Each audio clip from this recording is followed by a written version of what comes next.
société.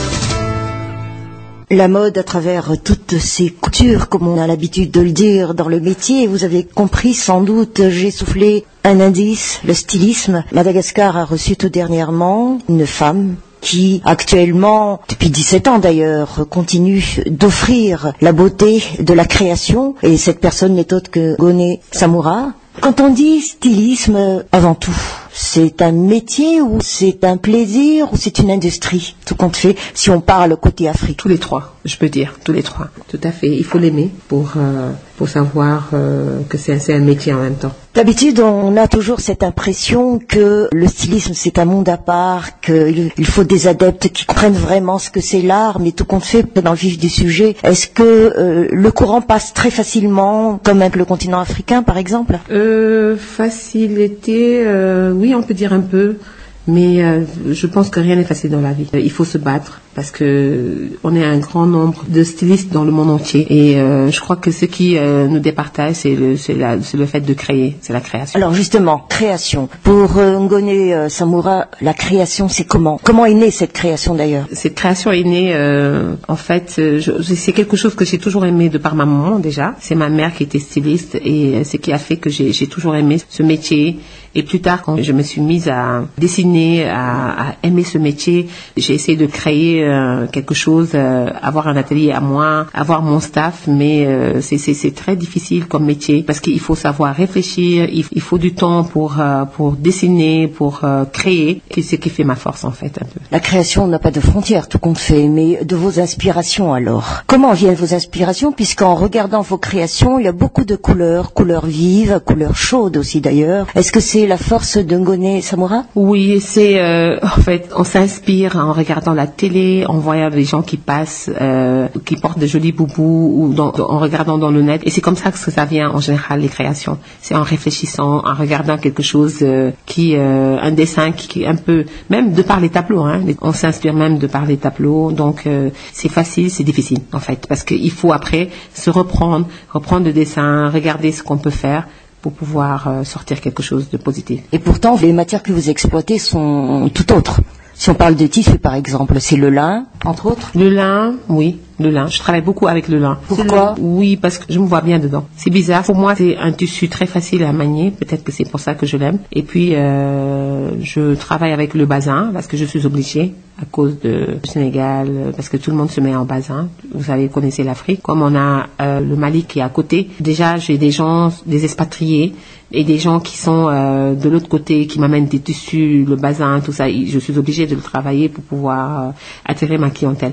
Mais je suis surtout dans le lin. La soie, par contre, pour les défilés, on est obligé de le faire. Je fais de la soie, mais c'est pas ma marque en fait. Je le fais parce que c'est un tissu très difficile à gérer. Et on a nos créateurs à part pour la soie. Donc ça n'a rien à voir avec tout ce qui est coton. La véritable soie, mais pas la soie synthétique évidemment. Non, la véritable soie en fait. Et on peut trouver cette matière, par exemple, chez vous? Oui, exportée des autres pays. Pas chez nous. Nous on le fait pas, mais on l'achète sur l'international. 4e défilé maintenant 2013 et dans un autre pays cette fois-ci. Tiens, Madagascar. Combien de valises? 3 valises pour ce défilé. Mais comment a été effectué le choix justement que vous alliez apporter ici à Madagascar? En voyant les fils les porter, j'ai amené 3 valises, mais on n'a pas défilé avec les 3 valises. J'ai défilé avec une centaine de pièces. On a trouvé que c'était un tout petit peu trop, mais il fallait qu'on montre en fait ce qu'on fait exactement. Mais on a fait le choix par rapport aux filles qu'on a choisies, les mannequins de Madagascar, avec la couleur de leur peau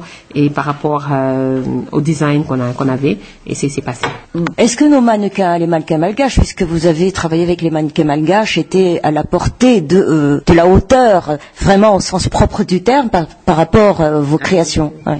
Bah oui, vraiment oui, parce que j'ai fait une sélection. J'ai eu la chance de rencontrer une dame qui est très gentille, Madame Arela, qui m'a aidé à trouver ces mannequins, qui m'a trouvé un staff qui m'a beaucoup aidé. Et donc quand j'ai eu ces filles, j'ai fait la sélection parce que c'est vrai que c'était pas évident, parce que les malgaches en général sont petites de nature, et donc j'ai été obligée de trouver dans ce groupe de mannequins des filles vraiment grandes et vraiment un tout petit peu potelées qui ont pu porter porter nos habits. Des défilés en soi, cela met quand même un certain temps pour une création, pour un défilé d'ailleurs, mais comment s'effectue le travail à la chaîne pour aboutir à une collection? En fait, comme je vous disais, la soie, c'est carrément à côté. Les gens qui font la soie chez nous, c'est des gens spéciaux. En fait, je veux dire, on a une équipe qui est dans le lin, une équipe, en fait, ceux qui font le lin peuvent faire le bazin en même temps, mais ceux qui font la soie, en général, même les perleuses en soie, c'est autre chose, en fait. Donc, la chaîne, on a travaillé comme ça. Donc, les deux personnes qui géraient la soie, ils étaient à part. Ils ont fait la coupe, ils ont créé, en fait, le brodeur pour dessiner, pour avoir des dessins des perlages, était là, et puis les perleuses étaient là. Donc c'était vraiment un travail à la chaîne, et c'était pas très très évident, c'était très difficile. Vous avez dit le brodeur travaille avec des hommes. Avec des hommes. J'ai 3 filles, et les 10 sont des hommes. Et c'est évident, il y a une cohésion entre cette équipe-là? En fait, on est obligé de travailler ensemble avec les hommes, parce que on a nos machines, sont des machines professionnelles. C'est des industries. Je crois que c'est les hommes qui peuvent gérer ce genre de machine, donc c'est pour ça qu'on est obligé de travailler avec eux. C'est eux qui font la coupe, c'est nous qui faisons les dessins, nous les femmes, mais c'est eux qui font la coupe, c'est eux qui font tout. En général. Alors, pour un défilé, combien de créations d'une heure de défilé? Cette fois-ci, j'ai défilé avec une 60aine, mais en général, quand c'est un défilé où il y a plusieurs stylistes, il faut juste 21 pièces pour défiler. En 3 mois, vous les créez? Oui. Je pense qu'en 3 mois, ça suffit largement pour faire un défilé, oui. Madame Ngone Samura, parlez-nous un peu des accessoires maintenant par rapport à vos créations. Comment cela se passe? Comment se fait ce choix? On a fait le choix parce que j'ai travaillé avec une dame qui s'appelle Mira, qui est créatrice de bijoux. Et on a travaillé par mail. Je lui ai envoyé des photos. Elle a pu regarder les couleurs pour commencer sa collection. Et quand je suis arrivée ici, elle est arrivée avec ces jolis bijoux vraiment qui ont rehaussé mes habits. Et ça fait que on est rentré vraiment, on était vraiment en collaboration. Et ça a beaucoup aidé. Ça a beaucoup aidé. Elle a fait de jolis bijoux, vraiment je pense que c'est des perles de chez vous, et c'est vraiment passé avec nos habits. Il y aura une nouvelle opération? Je pense, oui. D'ailleurs, on compte se revoir d'ici quelques jours pour pouvoir peut-être créer quelque chose ensemble. D'habitude, pour les créations, il y a les créations pour l'hiver, pour l'automne, pour l'été, mais la création de Ngone Samura, c'est comment? Effectivement, il y a l'été, il y a l'hiver, mais je crée plus en été qu'en hiver. L'hiver, en général, les gens veulent s'habiller en bazin, parce que le bazin, c'est du coton, c'est vrai, mais c'est quelque chose de lourd, où vraiment les gens se sentent mieux en hiver. Et donc, même la soie, parce que la soie, c'est un tissu vraiment fluide, c'est vrai, mais qui se porte pas trop en été. C'est plus hiver que été. On est plus à l'aise en hiver. Donc, comme je vous ai dit que j'étais spécialiste dans le lin, en général, le lin, par contre, il y a du lin lourd. Je travaille avec le lin lourd pendant l'hiver, et j'ai beaucoup de clientèle qui le prennent pour l'hiver. Mais c'est plus en été que ça marche. Pouvez-vous nous dire en quelques mots comment cela se passe, la préparation d'un événement comme défilé, au niveau communication, au niveau préparation des salles, au niveau des contacts avec les personnes que vous voulez inviter? Il faut avoir un staff. On peut pas être seul avec un défilé. Il faut avoir vraiment un staff, vraiment un groupe de gens qui travaillent avec toi, parce que tu peux pas tout faire, parce qu'il y a tellement de choses à aller acheter des tissus, faire le choix des tissus, arriver, faire la création, demander au tailleur. Donc c'est vraiment tout un travail. Nous, par exemple, pour les 3 mois, j'ai eu à travailler même tard le soir et tôt le matin.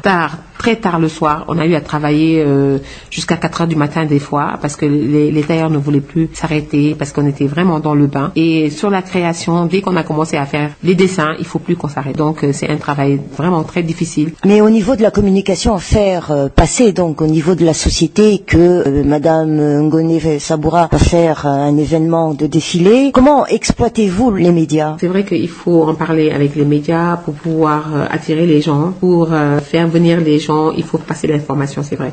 Donc on est obligé de travailler avec les médias, avec les télés de la place, avec les radios, avec tout ce qui est flyers, par exemple. On a fait des flyers quand je suis arrivée pour montrer aux gens que ce défilé était truc, pour expliquer un peu ce qui se passait.